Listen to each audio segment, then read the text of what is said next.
Bazen bir yemeğin tarihe geçmesi için iktidarın tek bir cümlesi yeter. Hünkâr beğendi adı yaklaşık olarak hükümdar beğendi anlamına gelir ve bu adın içinde hemen bir soru saklıdır. Padişahın bu kadar beğendiği şey tam olarak neydi?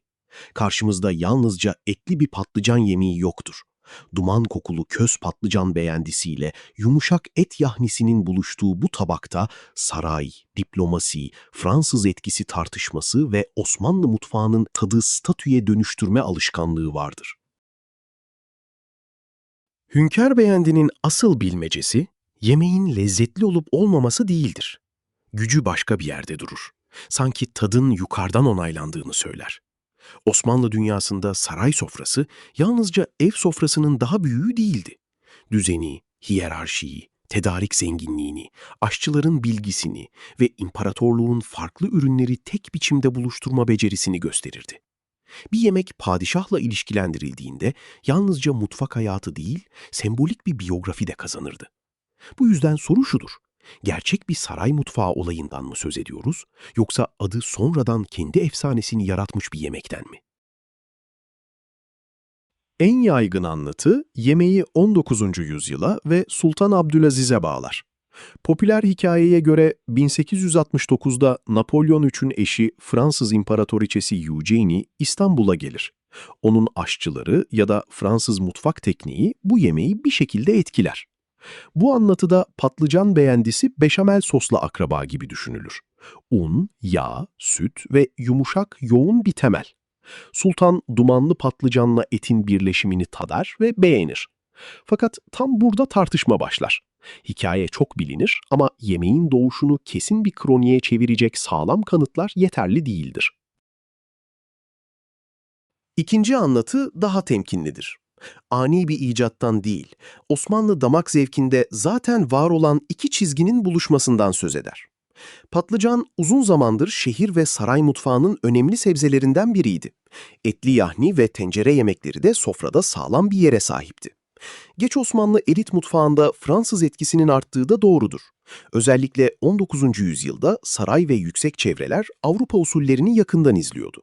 Ama bu Hünkâr Beğendi'nin bir akşam Fransız bir aşçının elinden birden doğduğu anlamına gelmez. Belki de efsane daha uzun bir süreci tek parlak sahneyle açıklamıştır.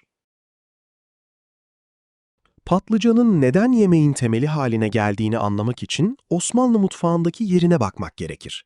Patlıcan kızartılır, haşlanır, közlenir, doldurulur, etle, yoğurtla, soğanla, yağla ve baharatla birleşirdi. İstanbul'da yaz ürünüydü ama ikinci sınıf, sıradan bir sebze değildi.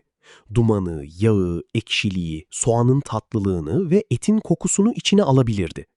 Hünkâr Beğendi'de ise parça parça bırakılmaz, yumuşak bir püreye dönüştürülür. Bu önemli bir dönüşümdür. Patlıcan garnitür olmaktan çıkar, etin parladığı sahneye dönüşür. Buradaki duman tadı süs değil, lezzetin merkezidir.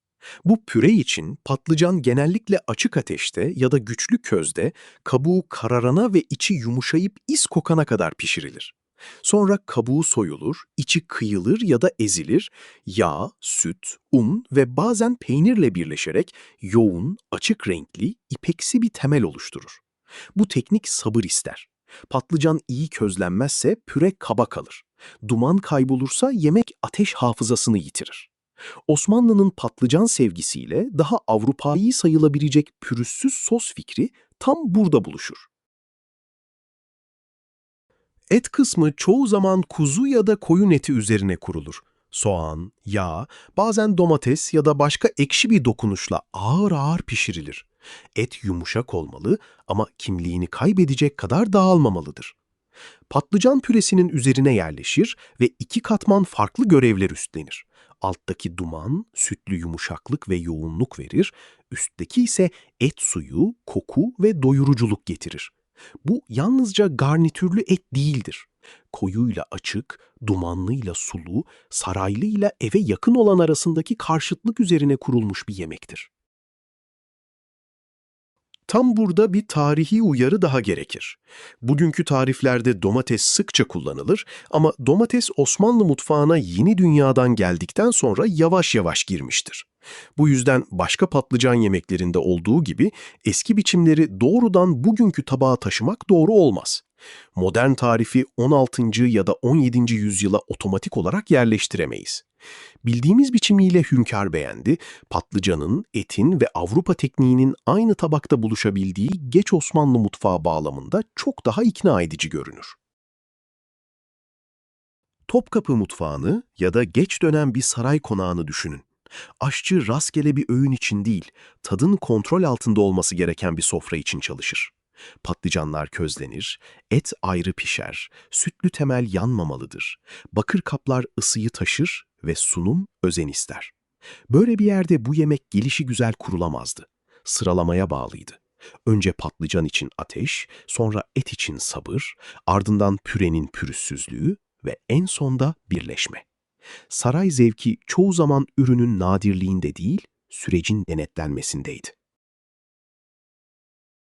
Üçüncü tartışma, hünkâr kelimesinin kendisiyle ilgilidir. Bu kelime hükümdara işaret eder ama tek başına belirli bir padişahla yaşanmış kesin bir olayı kanıtlamaz. Mutfakta adlar bazen küçük ünvanlar gibi çalışır. Belge temeli belirsiz olsa bile yemeğe prestij verir. Bazı yemeklerin vezirlerle, sultanlarla, imamlarla ya da saray hikayeleriyle anılması gibi hünkâr beğendi de gücünü onay imgesinden alır. Ad yiyene şunu söyler: bu sıradan bir tabak değil, saraydan geçmiş bir lezzettir. 19. yüzyılda Osmanlı seçkinlerinin güçlü diplomatik temaslar içinde yaşadığı açıktır. Fransızca, Avrupa modası, yeni servis biçimleri, davetler ve saray ziyaretleri üst sınıf kültürünü etkiliyordu. Bu, Osmanlı mutfağının Fransız mutfağını basitçe kopyaladığı anlamına gelmez. Daha çok seçiyor, çeviriyor ve kendine uyduruyordu. Hünkâr beğendi de beşamelin bir yankısı varsa bile bu Osmanlı patlıcanını ve eti ortadan kaldırmaz. Tam tersine yemeği ilginç yapan şey muhtemel yabancı etkinin yerel ürün içinde erimesi ve artık Fransız değil Osmanlı bir biçim almasıdır. Bu hikayenin şehir tarafı da vardır. Saray ya da seçkin çevre formülü olarak başlamış olabilecek şey, zamanla iyi Türk mutfağının restoran ve ev sembollerinden birine dönüştü. İstanbul'da, Bursa'da, İzmir'de ve başka şehirlerde menüde klasik bir lezzete saygı işareti olarak yer bulabildi. Evde her gün pişirilen bir yemek değildir çünkü birkaç ayrı işlem ve dikkat ister. Ama bu yüzden misafir ve özel sofra için uygundur. Hünkâr beğendi, ayaküstü yenilecek bir yemek olarak değil, zaman verilmesi gereken bir tabak olarak yaşadı. Önemli bir başka nokta da sert acılıktan uzak durmasıdır. Karakteri yumuşaklık, duman, yağ, süt ve et suyuyla kurulur. Bu sert bir darbe mutfağı değil, tadı yuvarlayan bir mutfaktır. Patlıcan eti yumuşatır, sütlü temel dumanı sakinleştirir, et sosu püreyi canlandırır. Böyle bir uyum, yemeğin neden beğenildi adıyla anılabildiğini iyi açıklar. Sofrada kavga etmez, yavaş yavaş ikna eder. Gerçek ya da efsanevi padişahın hoşuna giden şey belki de buydu: kabalığa düşmeyen güç. Belgeler ve yemek kitapları yardımcı olur ama bütün soruları ortadan kaldırmaz. Geç Osmanlı ve erken Cumhuriyet dönemi mutfak kaynakları, patlıcan yemeklerinin, etli tencerelerin, sütlü sosların ve Avrupa etkilerinin bir arada bulunduğu bir dünyayı gösterir. Yine de hünkâr beğendinin tam doğuşu arzu ettiğimiz kadar açık değildir. Elimizde izler vardır: ad, saray çağrışımı, Abdülaziz ve Öcini anlatısı, patlıcan püresi tekniği, etle kurulan bağ, fakat izlerle kesin doğum tarihi arasında her zaman bir boşluk kalır. Yemeği tarihi olarak canlı kılan da bu boşluktur. Hazırlama ilkesine indirgersek, önce patlıcanlar kabukları kararıncaya ve içleri yumuşayıncaya kadar közlenir.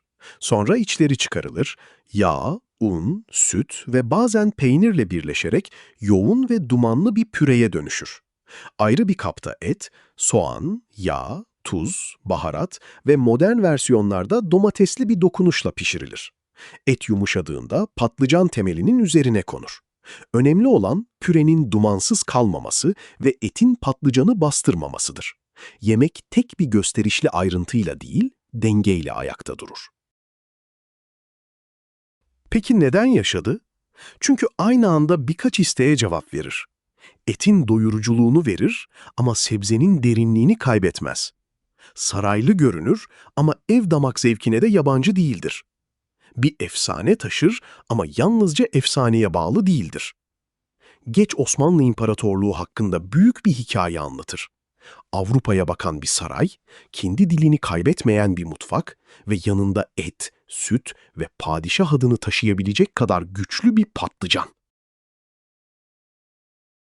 Hünkâr beğendi, yalnızca hükümdar beğendi demek değildir. Tadı hafızaya kimin yerleştirdiği sorusudur. Bazen bir yemek çok kişi yediği için yaşar. Bazen ailelerde pişirildiği için. Bazen de adı şunu söylediği için. Bir zamanlar bu lezzet hükümdara layık görülmüştü. Efsane bize tam bir kesinlik vermese de asıl işini yapar. Bizi yüzyıllar sonra yeniden tabağa baktırır ve şu soruyu sordurur. Onda ne vardı da tarih bu beğeniyi unutmadı?